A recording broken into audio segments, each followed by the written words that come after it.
So this is an interesting one.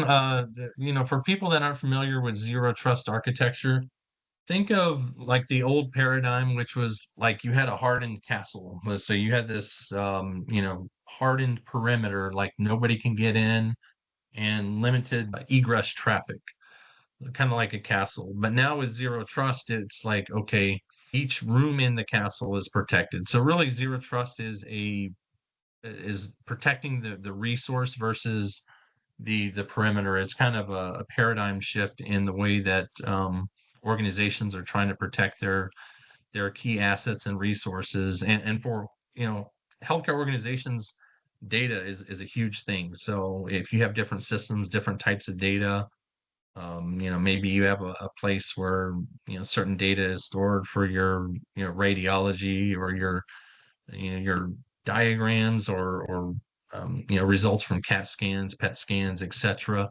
They might be one place. You might have other information, on customers in another place, healthcare records. All of those will have protection mechanisms in place for that access in the form of policy enforcement points. You don't really have to know too much about zero trust is protecting the resource. It makes it a lot harder for advanced persistent threats. So zero trust is a great tool.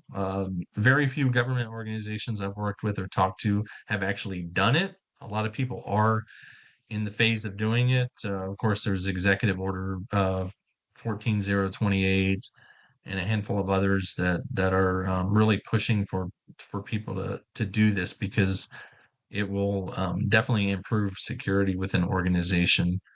For AI and machine learning and threat detection, I covered a lot of this in the previous discussion, but AI is really great because, like I said before, people make mistakes all the time. AI is not perfect, but AI doesn't get tired. AI doesn't get distracted.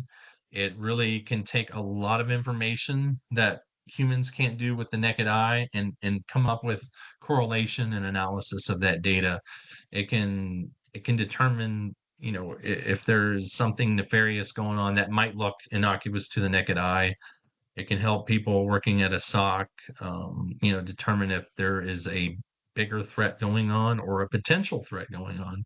Sometimes there may be false positives, but at least given that insight to the security workers within the organization to kind of understand what's going on at a macro and micro level within their organization, and integrating some of that determination or that behavioral analysis with all of the information that you could think of, like a SIM tool would provide, like Splunk, for instance. It's gathering thousands and if not millions and millions of log pieces of log data from all different sources. Like, how do you correlate that?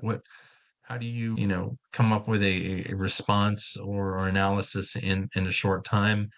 AI is a way to help people make sense of that information, and it can also be used to automate tasks.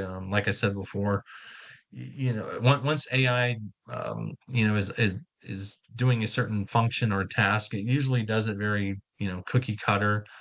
It doesn't deviate from that information. So, like I said before, it can help prevent a lot of mistakes. But like I said before, a lot of research has to be done, and it should also be checked as well, because I've seen AI make mistakes. It is getting better rapidly, and the generative AI and either other applications from it are just getting exponentially better. But it helps to be an expert in whatever field that you're in to do a cursory check and say, okay, that makes sense, because it'll do a lot of the grunt work for, even like from billing to healthcare analysis, and its implications in terms of, what it can do with gene code analysis and all this other stuff is fantastic. But, do some check whenever you're using that. Cloud and blockchain security, from a security perspective, blockchain has some pretty interesting uses. Immutability is one of them.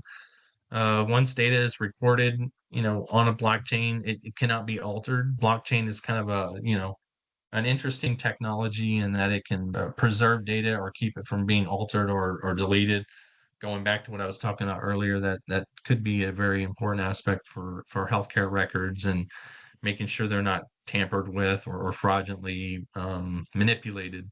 So that there's that aspect. Transparency provides a ledger more or less of all transactions. It allows for easier tracking and auditing of data, which can help with the identifying and mitigating security breaches a little bit quicker. The encryption aspect of it, it uses more advanced cryptography techniques to secure the data as well. From a confidentiality perspective, that's very important.